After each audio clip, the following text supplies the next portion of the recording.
Hello students, welcome back to another video of smart study. आज इस video में हम लोग बहुत इंपॉर्टेंट चैप्टर देखने वाले हैं जो हमारा माइक्रो इकोनॉमिक्स का होगा।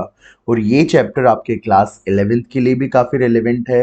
अगर कोई स्टूडेंट सीवेट का एग्ज़ाम दे रहा है इकोनॉमिक्स डोमेन से, तो उसके लिए भी ये वीडियो काफ़ी इंपॉर्टेंट होने वाला है। तो अभी इस वीडियो में हम लोग introduction to economics and economy complete करेंगे, जिसमें हम देखेंगे कि इकोनॉमिक्स का क्या मतलब होता है, इकोनॉमी का क्या मतलब है, माइक्रो इकोनॉमिक्स क्या है, मैक्रो इकोनॉमिक्स क्या है। उसके बाद हम लोग देखेंगे कि पॉजिटिव इकोनॉमिक्स क्या है, नॉर्मेटिव इकोनॉमिक्स क्या है, एक सिंपल इकोनॉमी क्या होती है, डिफरेंट टाइप्स ऑफ, जैसे कंट्रोल्ड प्लान आप बोल सकते हैं जिसको सेंट्रली प्लान्ड इकोनॉमी बोलेंगे, फ्री इकोनॉमी क्या है, मिक्स्ड इकोनॉमी क्या है। ये सारे जो इंपॉर्टेंट इकोनॉमिक्स के टॉपिक हैं ये हम लोग देखने वाले हैं। तो हम लोग सबसे पहले स्टार्ट करते हैं वर्ड इकोनॉमी से। तो देखिए, एक सिंपल सा वर्ड है इकोनॉमी। तो इकोनॉमी का क्या मतलब होता है, ध्यान से हम समझेंगे what is the meaning of economy. तो इकोनॉमी का मतलब होता है कि economy is a system. Economy क्या है? एक सिस्टम है। कैसा system? Which provides work to the people, which provides work to the people. अगर आप इस वीडियो को ध्यान से देखेंगे तो साथ में आपको चीजें याद भी हो जाएंगी अगर आप अटेंटिवली देखेंगे।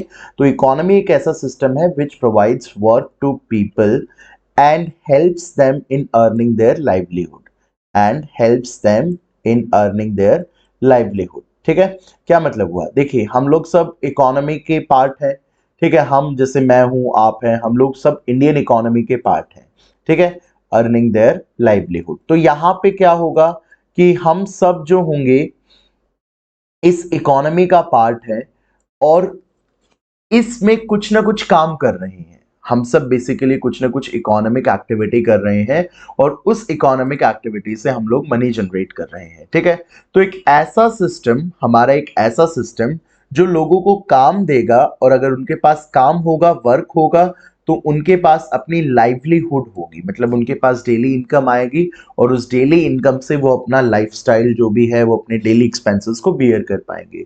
तो इसी सिस्टम को हम लोग बोलेंगे इकोनॉमी। तो बेसिकली इकोनॉमी की डेफिनेशन याद रखेंगे, it is a system which provides work to the people and helps them in earning their livelihood।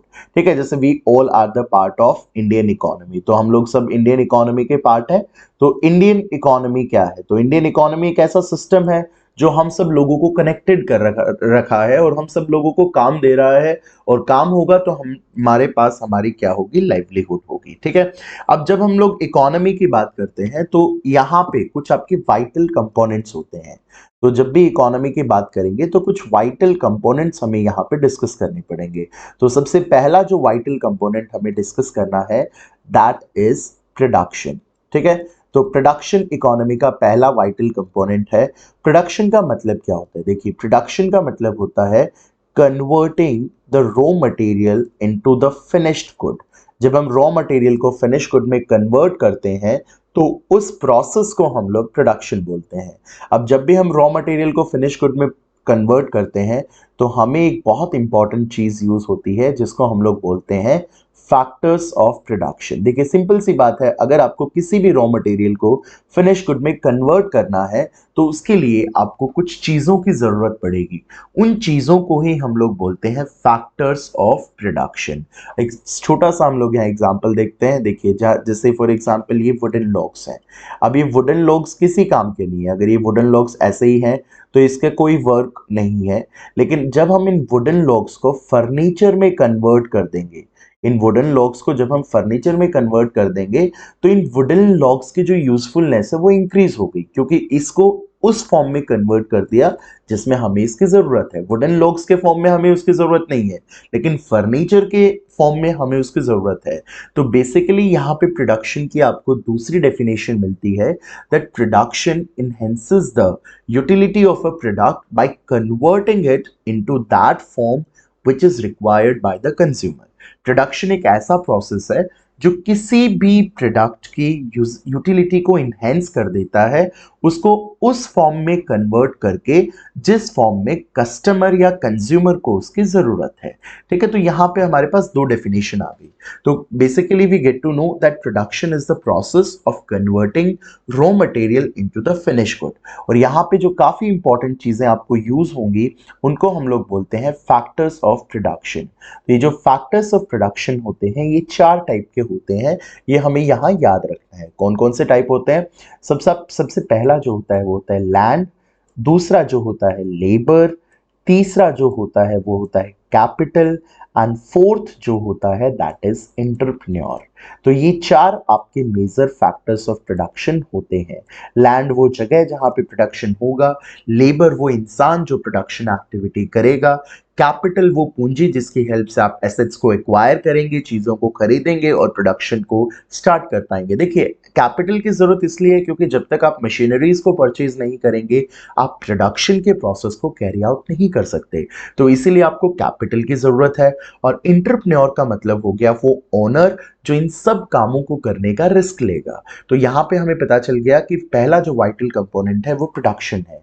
Second जो हमारे इकोनॉमी का वाइटल प्रोडक्शन है दैट इज कंजम्पशन। देखिए, एक बार आपने प्रोडक्शन कर दिया लेकिन उस प्रोड्यूस्ड कमोडिटी को कोई कंज्यूम करने वाला भी आपको चाहिए, तो जो सेकंड हमारा फंक्शन है दैट इज कंजम्पशन। और कंजम्पशन कौन करेगा? ऑब्वियसली कंज्यूमर करेगा। और क्यों क्यों करेगा? To satisfy the wants. किसी भी कंज्यूमर की कोई जरूरत है, कोई नीड है, और उस नीड को सेटिस्फाई करने के लिए जो कंज्यूमर है वो कंजम्पशन करेगा। So basically what is consumption? Consumption is the process of consuming the finished goods by the consumer to satisfy the needs. That's very simple. उसके बाद जो थर्ड हमारा हो गया कंपोनेंट, जो इकोनॉमी का कंपोनेंट होगा दैट इज सेविंग। सेविंग का मतलब क्या होता है? तो स्टूडेंट, सेविंग का मतलब होता है it is a part of income. Saving is a part of income which is kept aside, part of income which is kept aside for the future needs, for the future needs. तो हम लोग जरूर अपनी जिंदगी में saving करते होंगे। Saving का सिंपल सा मतलब क्या होता है? हम अपनी इनकम का कुछ हिस्सा अलग से निकाल के रख देते हैं ताकि फ्यूचर में अगर हमें कभी जरूरत पड़े तो हम उस पैसे को यूटिलाइज कर सके। तो this is basically the three components of economy. So what we can say, economy हमें कैसे मिलेगी? तो बेसिकली इकोनॉमी हमें मिलेगी production plus consumption plus saving, in सबको आप ऐड कर देंगे तो ये आपका इकोनॉमी के वाइटल कंपोनेंट्स हो जाएंगे।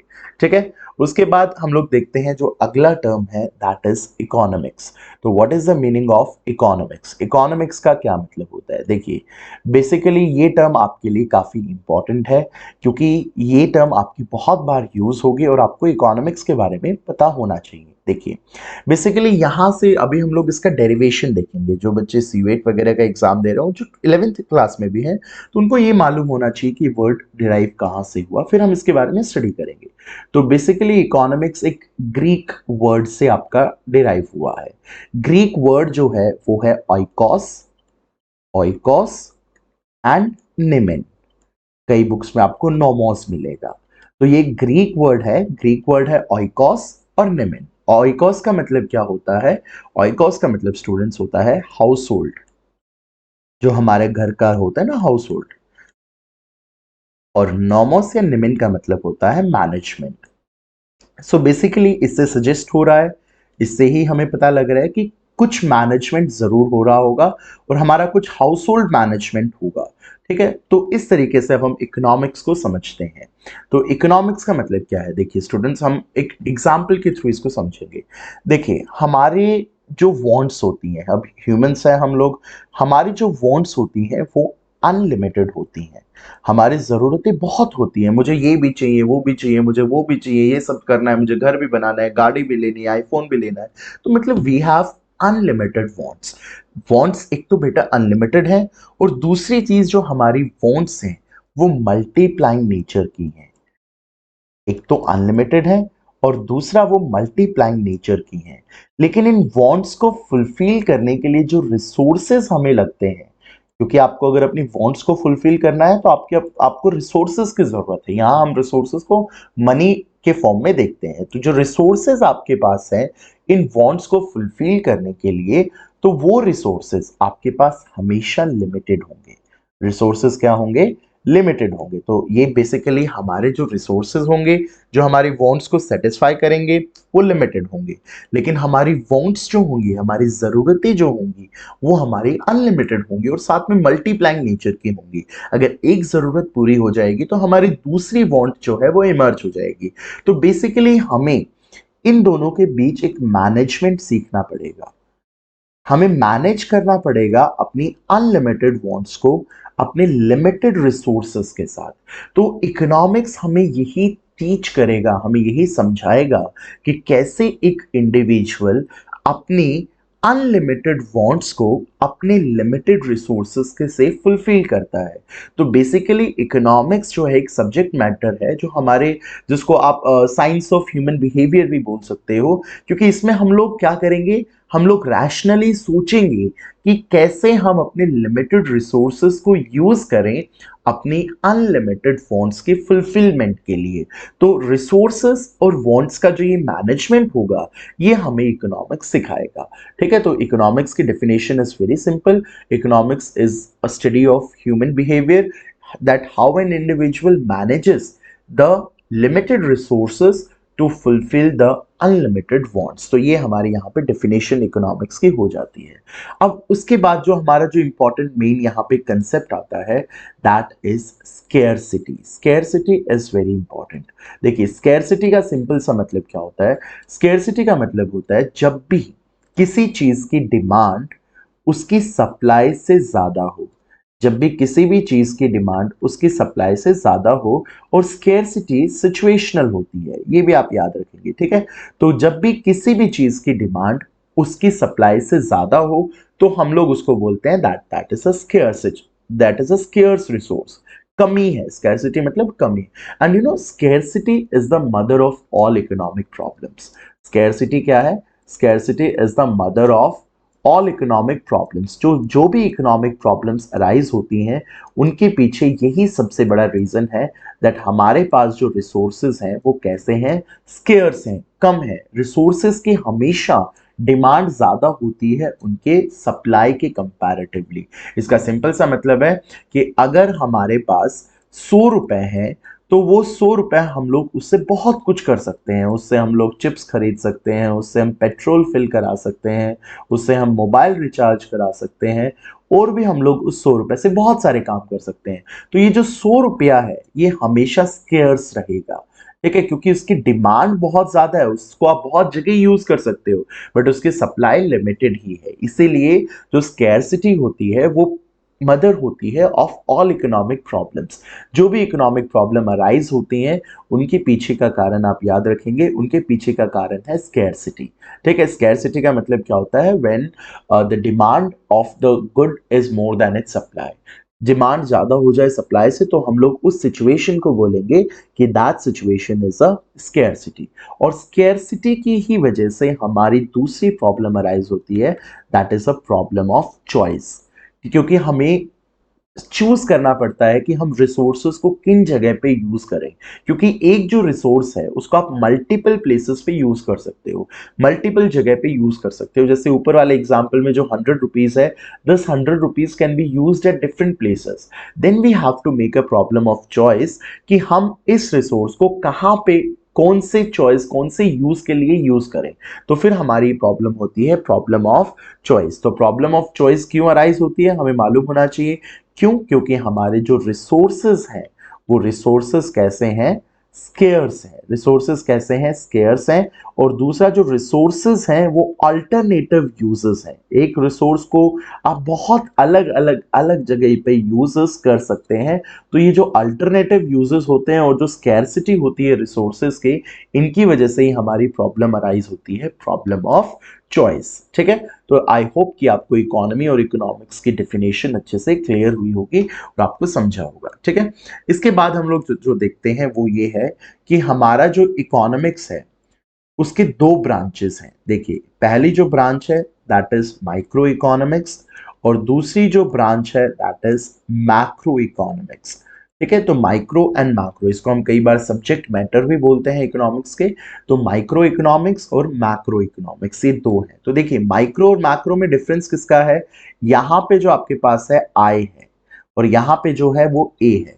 तो माइक्रो इकोनॉमिक्स का मतलब होता है कि ये किसकी स्टडी करेगा, इंडिविजुअल यूनिट्स की स्टडी करेगा। तो माइक्रो इकोनॉमिक्स किसकी स्टडी करेगा, इंडिविजुअल यूनिट्स की स्टडी करेगा, as well as macro economics किसकी स्टडी करेगा, एग्रीगेटिव यूनिट्स की स्टडी करेगा, या इसको आप एग्रीगेट यूनिट्स भी बोल सकते हैं। तो एग्रीगेट का मतलब क्या होता है, ग्रुप। एग्रीगेट का मतलब क्या होता है, ग्रुप। मान लो जैसे ये एक्स पर्सन है, अगर हम सिर्फ एक्स पर्सन की इनकम के बारे में स्टडी कर रहे हैं, या इसकी डिमांड के बारे में स्टडी कर रहे हैं, या इसकी सप्लाई के बारे में स्टडी कर रहे हैं, तो मतलब यहाँ पे हमारा जो एरिया ऑफ स्टडी है वो सिर्फ एक्स ही है।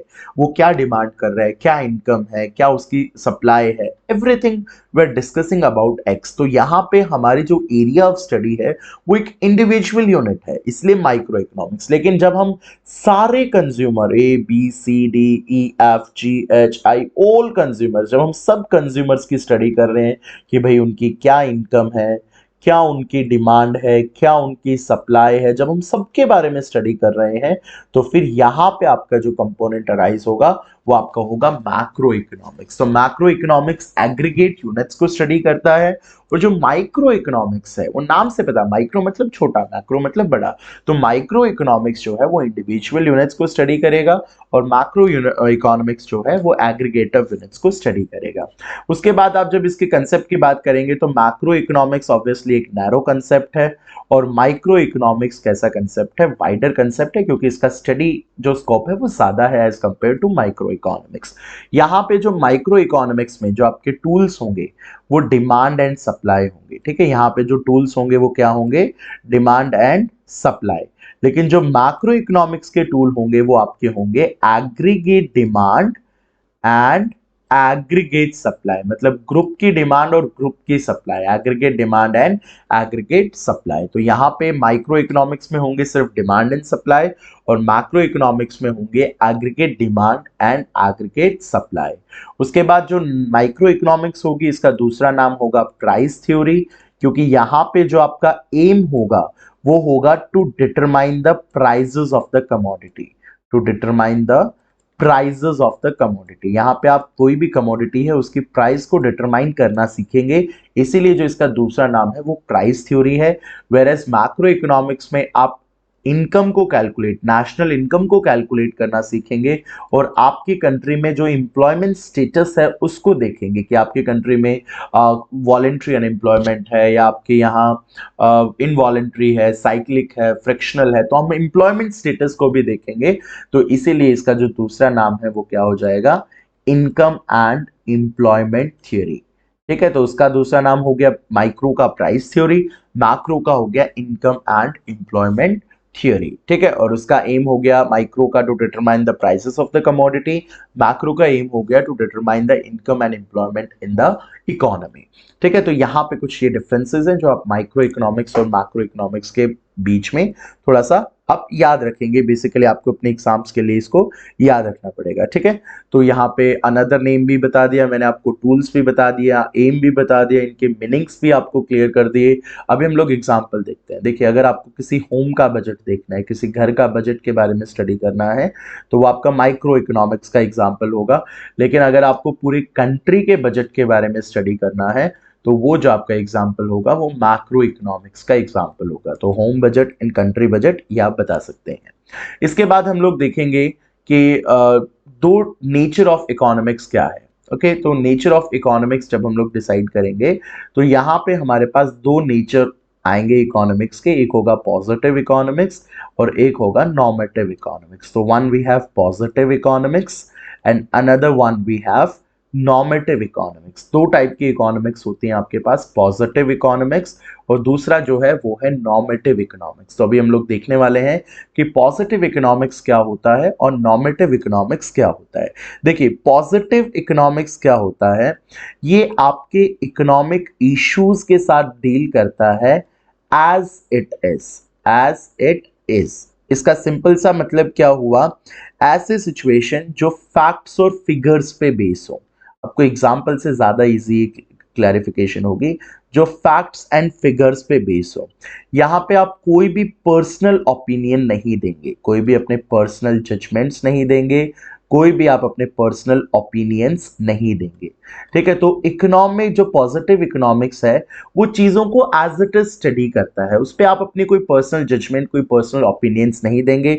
ये फैक्ट्स और फिगर्स पे बेस्ड होता है, इसमें आपके कोई पर्सनल ओपिनियन नहीं होते। एग्जाम्पल देखिए, एग्जाम्पल है, लेट्स से कि inflation in India is rising, inflation in India is rising, हम लोग बोल रहे हैं कि भारत में महंगाई बढ़ रही है। ठीक है, तो ये आपका पॉजिटिव इकोनॉमिक्स की स्टेटमेंट है, भाई जो हो रहा है हम उसको बता रहे हैं। हम जो भी चीजें जो जैसे घटित हो रही हैं, जैसे चीजें हो रही हैं, we are just saying that this is based on facts and figure. जैसे मैंने आपको दूसरा एग्जांपल बोल दिया कि 22% of India's population is below poverty line, तो ये जो है वो हम बता रहे हैं पॉजिटिव इकोनॉमिक्स में, आपको अपने पर्सनल ओपिनियन नहीं दे रहे। अब मैंने आपको एक स्टेटमेंट बोली कि 22% of India's population is below the poverty line, मैंने आपको बोला। उसके बाद मैं आपको बोल रहा हूं that government of India should take a step to reduce the poverty. ठीक है, तो फिर ये पॉजिटिव स्टेटमेंट आपकी नॉर्मेटिव हो गई, क्योंकि आपने अपने पर्सनल ओपिनियन और पर्सनल जजमेंट को यहां पे इंक्लूड कर दिया। मैं बोल रहा हूं inflation of India is rising, this is a positive economic statement. But अगर मैं बोल रहा हूं that government should do or government should take some steps to control the rising inflation in India, the statement gets converted into a normative statement. तो normative economics का simple सा मतलब होता है, normative economics जो होता है वो किस पे बेस्ड होता है, what should be, क्या होना चाहिए था। ठीक है, क्या होना चाहिए था, ये शुड वर्ड आपके लिए काफी इंपॉर्टेंट है। यहां पे आपके फैक्ट्स और फिगर नहीं होते, यहां पे आपके पर्सनल जजमेंट्स होते हैं और आपके पर्सनल ओपिनियंस होते हैं कि क्या होना चाहिए था, ये नहीं होना चाहिए था, दिस एंड दैट। तो यहाँ पे पर्सनल जजमेंट और पर्सनल ओपिनियंस जो है वो आपके यहाँ पे इंक्लूड होते हैं। ठीक है, और यहाँ पे आप वैल्यूएबल जजमेंट्स देते हो, अपने जजमेंट्स देते हो। नॉर्मेटिव इकोनॉमिक्स में क्या बोलते हो कि आप अपने जजमेंट्स दे रहे हो। ठीक है, तो यहाँ पे देखिए, जैसे मैंने बोल दिया कि गवर्नमेंट शुड स्टेप, जैसे आई सेड कि government should take a step, government should take a step to reduce inflation, to reduce inflation, या मैंने आरबीआई बोल दिया, RBI should take a step to reduce inflation. तो यहाँ पे मैं क्या कर रहा हूँ, शुड वर्ड यूज कर रहा हूँ, मतलब अपने पर्सनल ओपिनियंस दे रहा हूँ। ठीक है, तो आपको याद रखना है कि यहाँ पे वैल्यूएबल जजमेंट होगा। ठीक है, और ये जो स्टेटमेंट्स हैं, जो नॉर्मेटिव इकोनॉमिक्स की स्टेटमेंट्स हैं, ये कई बार कंट्रोवर्सीज और डिबेट क्रिएट करते हैं, क्योंकि पॉजिटिव में तो जो चीजें हैं आप उसको एज इट इज पढ़ रहे हो, लेकिन नॉर्मेटिव में आप उसका सोल्यूशन दे रहे हो कि ऐसा होना चाहिए, ऐसा करना चाहिए, गवर्नमेंट को ये करना चाहिए, वो होना चाहिए, तो वो नॉर्मेटिव स्टेटमेंट आपकी बन गई।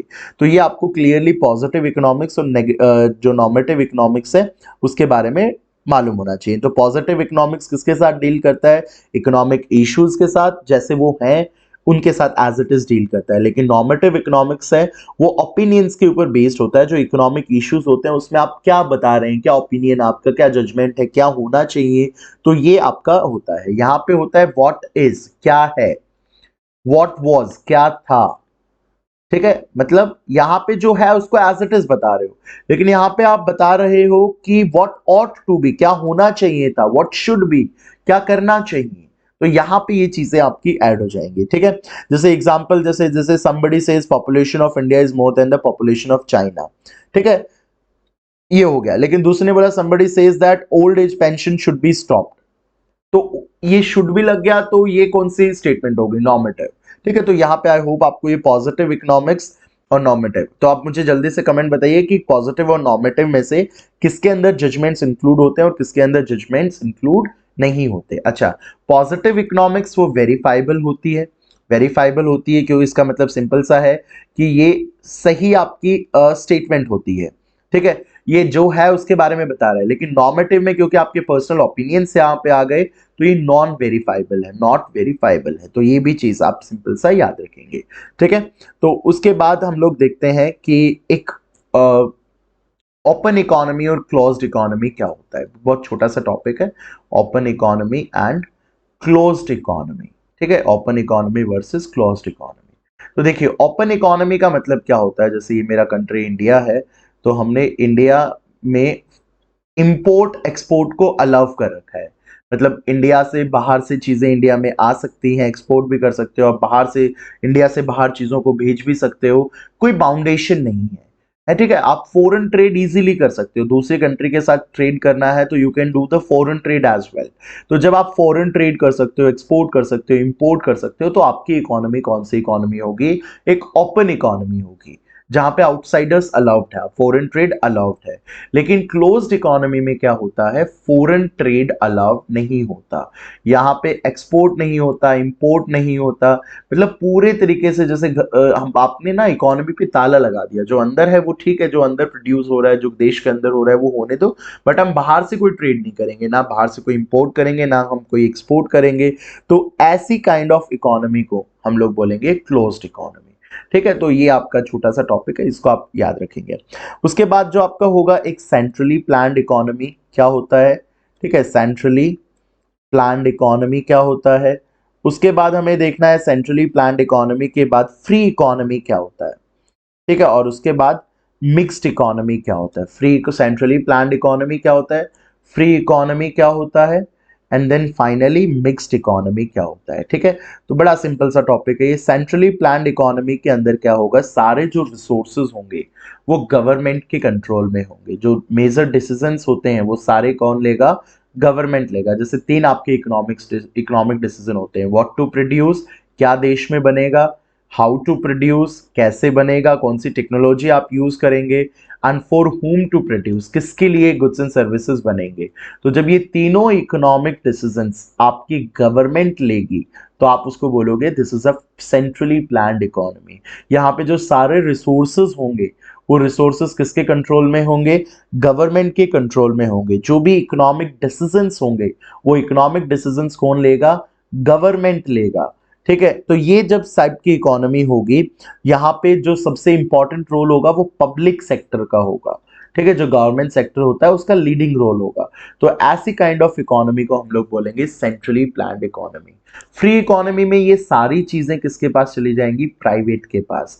जैसे सारे रिसोर्सेज जो होंगे प्राइवेट के कंट्रोल में होंगे, चीजों की प्राइजेस प्राइवेट सेक्टर डिसाइड करेगा by the market forces of demand and supply. What to produce, how to produce, for whom to produce, ये डिसीजन भी वहां पे प्राइवेट सेक्टर लेगा, ठीक है। इकोनॉमिक डिसीजंस होंगे वो भी प्राइवेट सेक्टर लेगा, ठीक है। यहाँ पे प्राइवेट सेक्टर का ज्यादा रोल होगा, गवर्नमेंट सेक्टर का जो रोल होगा वो सिर्फ लॉ एंड ऑर्डर के लिए होगा, और बाकी जो इकोनॉमिक डिसीजंस होंगे, इकोनॉमिक मैटर्स होंगे, उस इकोनॉमिक मैटर्स में जो मेजॉरिटी ऑफ द रोल होगा वो आपका किसका होगा? Private sector. एग्जाम्पल के लिए आप यूएसए याद रख सकते हैं। यूएसए में ऑलमोस्ट फ्री इकोनॉमी है, वहां पे जो गवर्नमेंट है वो लॉ एंड ऑर्डर सिर्फ मेंटेन रखती है, बाकी जो इकोनॉमिक डिसीजंस होते हैं वो वहां के जो प्राइवेट इंडिविजुअल्स होते हैं, जो कंपनीज होती हैं वो डिसाइड करती हैं। उसके बाद आप इंडिया का एग्जाम्पल रख सकते हैं मिक्स्ड इकोनॉमी में। तो मिक्स्ड इकोनॉमी का मतलब क्या होता है? जहां पे प्राइवेट सेक्टर भी होगा और पब्लिक सेक्टर भी होगा। प्राइवेट सेक्टर भी डिसीजंस लेगा, पब्लिक सेक्टर भी डिसीजंस लेगा। जो प्राइवेट सेक्टर की चीजें होंगी उनकी प्राइजेस प्राइवेट सेक्टर डिसाइड करेगा, और जो पब्लिक सेक्टर की प्राइजेस होंगी, पब्लिक सेक्टर के गुड्स होंगे, उनकी प्राइजेस जो है वो पब्लिक सेक्टर डिसाइड करेगा। यहाँ पे दोनों मिल बांट के काम करते हैं। प्राइवेट सेक्टर अपने मोटिव, प्रॉफिट मोटिव के लिए काम करता है, और पब्लिक सेक्टर अपने सोशल वेलफेयर के मोटिव के लिए काम करता है, ठीक है। तो यहाँ पे कंज्यूमर के पास पूरी सॉवरेनिटी है कि वो प्राइवेट के गुड्स चूज करना चाहता है या पब्लिक के गुड्स करना चाहता है।